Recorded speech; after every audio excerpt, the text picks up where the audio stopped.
Hey y'all, today we're going to be talking about mindfulness of current thoughts, which is the last skill that we'll be covering in the distress tolerance module. So let's start off by talking a little bit about what exactly mindfulness of current thoughts is. Mindfulness of current thoughts involves observing thoughts, excuse me, and radically accepting them, meaning radically accepting them for what they are, that thoughts can be seen as sensations of the brain that come and go. And we're focusing here really on on thoughts that simply come into our minds. And know that when thoughts tend to be negative or worry, most people tend to react to them pretty immediately and can find them hard to let go of, and difficult to separate ourselves from. And so here we're really focused on changing our relationship to our thoughts and not changing our thoughts themselves. We know that painful and distressing thoughts, both accurate and inaccurate, go through everyone's mind at some point, pretty much every day. And the task here is to find a new way of relating to particularly negative or painful thoughts so that they do not cause so much suffering. And this includes both the random thoughts that cross our minds, as well as any sort of beliefs, assumptions, interpretations, internal descriptions, labels, any sort of other cognitive um, thought, meaning making experience that we have. And we can see all of these like cognitive events as firings of the brain rather than as absolute truths about ourselves, about others, or about the world. Importantly, mindfulness does not involve emptying the mind. So often there's this expectation when we introduce mindfulness ideas or when people are starting to practice mindfulness that we should be able to kind of cultivate or create or connect to this serene, blank slate of a mind when we're practicing mindfulness, where our brain is totally empty and free of thoughts. And indeed, that couldn't be further from the truth, because here we're really focused on noticing what's going on in our minds, in the brain, exactly as it is, knowing that humans generate tons, like thousands of thoughts every day, and also hold a bunch of beliefs, assumptions, and other sort of meaning making concepts um, all of the time and in large number.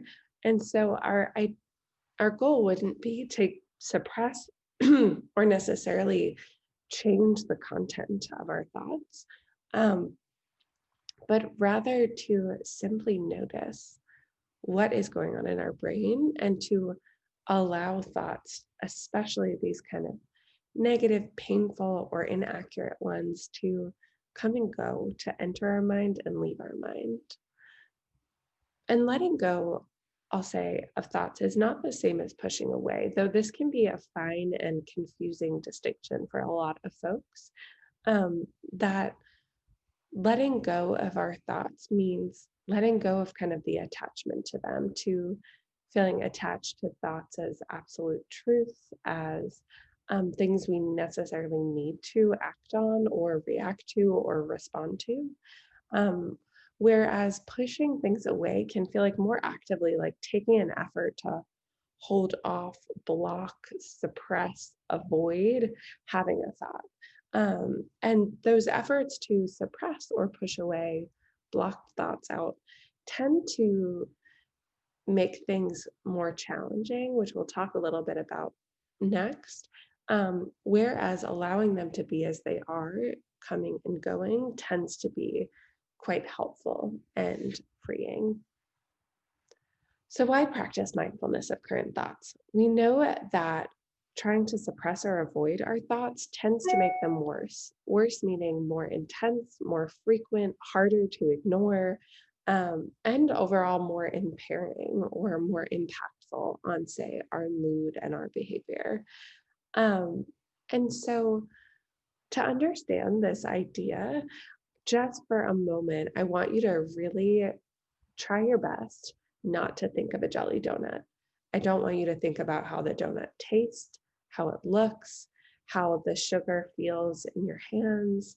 I don't want you to think about the smell of the raspberry filling or the texture of the filling in the donut and kind of how it feels to hold the weight of a donut in your hand. I just want you to totally push the idea of a donut out of your mind altogether.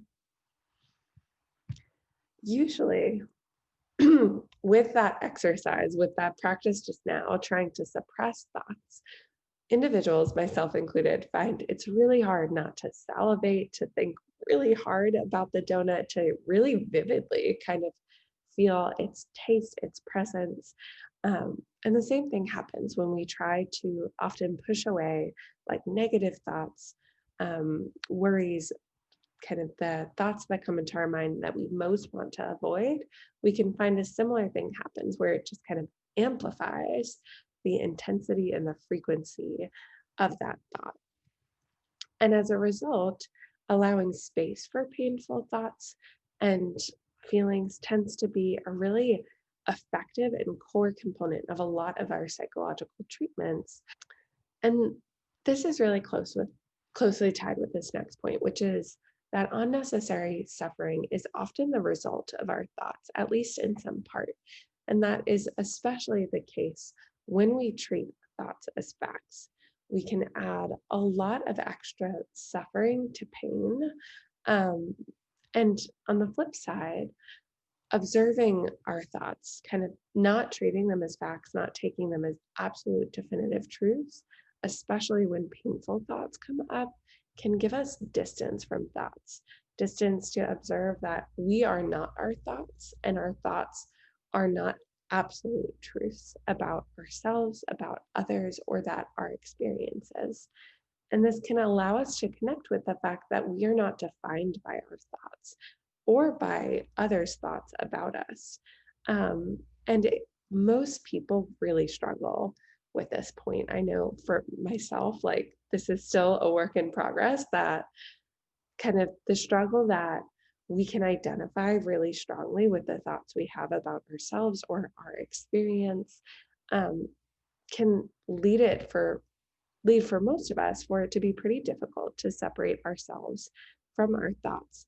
And as a result, we can treat those thoughts as facts and then have greater difficulty accepting that a thought is just a thought and have more intense kind of emotional reactance to our thoughts when they happen, or kind of behavioral reactance that pulls us away from our values or pulls us away from acting effectively in a situation. And most of us struggle with this. Most of us, at least to some extent, struggle with kind of seeing our thoughts as thoughts rather than as kind of realities and absolute facts about our reality. Next up is that this practice of mindfulness of current thoughts can reveal thoughts for what they are, meaning kind of these random firings, sensations of the brain or the mind that come and go. And when we practice mindfulness of thoughts, it can reveal to us that thoughts are temporary, that they tend to come and go, just like other feelings and sensations, like when we practice mindfulness of current emotions or mindfulness of current sensations in our body.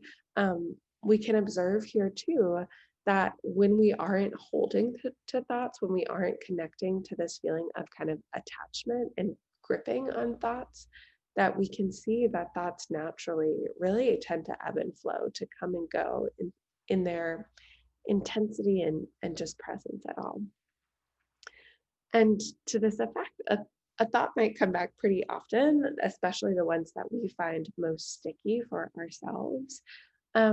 But even in that case, we can still observe that even if a thought comes back again and again, it still is temporary each time and tends to come and go away again. Practicing mindfulness of thoughts can also help us see like what is, meaning what is there. So when we're aware of our thoughts and when we treat them as interpretations of reality, reactions to what is happening in our world, it allows us that distance, which can help us to see what is happening in our environment, to check the facts and to observe, say, the things that are triggering our thoughts, what exactly it is that we are reacting to. Um, and this can help us to feel less reactive to the thoughts themselves and to learn that thoughts themselves aren't dangerous. They can be painful, they can be really painful and evoke really strong emotions, but that we don't need to avoid or push them away because the thoughts themselves aren't dangerous, aren't harmful.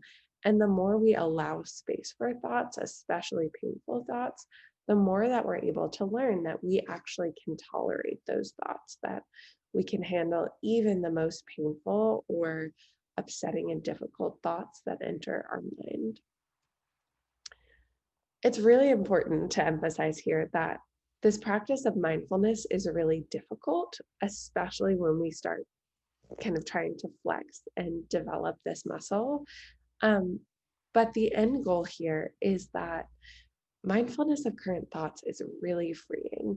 A lot of people go through life pretty much controlled by their thoughts and these kind of automatic interpretations of situations, of our own behavior, or of what's happening around us that can kind of directly lead to behaviors that may not be consistent with our values, with what's important to us, and may or may not be consistent with the facts of the situation and what action is effective. Um, and on this flip side, letting go of our current thoughts and um, allowing space for painful thoughts rather than reacting to them automatically, or trying to avoid or suppress them, tends to put us on a path towards freedom, a path where we don't feel controlled by our automatic thoughts in the moment that they're happening, and instead where we can feel that painful thoughts aren't going to lead us to, say, totally break down, to not be able to persist. Like if we experience a thought, some of us might have automatic beliefs like, if I experience my negative thoughts, I won't be able to function, I'll become absolutely depressed, or I'll just kind of crumble. We might have beliefs that if um, we don't listen to our thoughts or treat them as facts, that we won't be kind of able to move towards our values or towards what's important to us, when indeed it's the opposite. When we feel controlled by our thoughts, it's really hard to feel effective, and it's really hard to make values-based mindful decisions in the moment that end up leading towards effectiveness. Um, and always having to kind of suppress or avoid thoughts can be exhausting.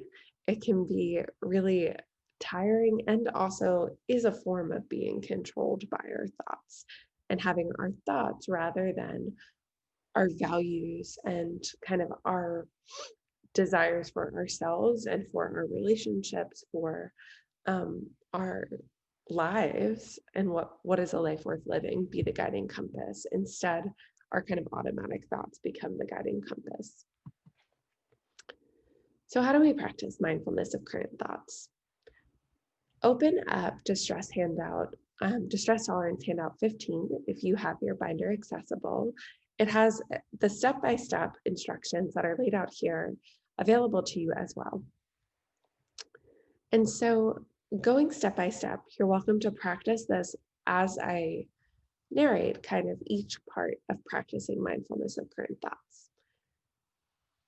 The key here is to start off by observing your thoughts, noticing the beliefs, assumptions, interpretations, internal descriptions, or labels that are coming to mind in this moment. So you can do this about, say, my teaching, what you're observing and noticing is going through your mind in this moment while you're listening to the video. And acknowledge the presence of any thoughts you observe. Imagine that you're kind of on a mountain looking down onto your thoughts, that you can visualize the thoughts themselves as they're going through your mind. And as you continue to observe your thoughts, Adopt a curious mind towards your thoughts. Try to observe your thoughts as coming and going and ask yourself things like, where do the thoughts come from? Where do they go? Notice that every thought that you have ever had has both come into your mind and left your mind. Notice your thoughts, but do not evaluate them, say, as good or bad, right or wrong. Let go of any judgments that come up and just notice what is there, getting really curious about the thoughts themselves.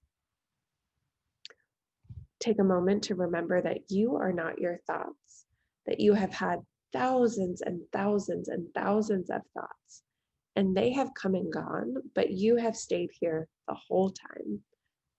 Know that you are separate from your thoughts, that though they might be a component or part of your experience, that they are exactly that, just a part of the experience of what it means to be you.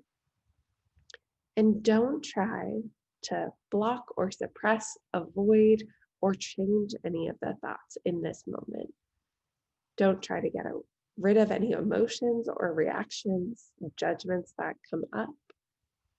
Instead, really try to allow whatever is coming up to be there exactly as it is. Be fully willing to have the thoughts that you are having. Notice when willfulness about the thoughts, say not wanting to experience the thoughts that you're having, kind of trying to push against them or resist them, comes up. Observe that too, allowing it to be there and trying to return your conscious effort towards fully accepting, fully being willing to have the thoughts. All right. So there are a lot of ways that we can continue to refine and really practice mindfulness of current thoughts. And handout 15A has several examples we can discuss more in group together.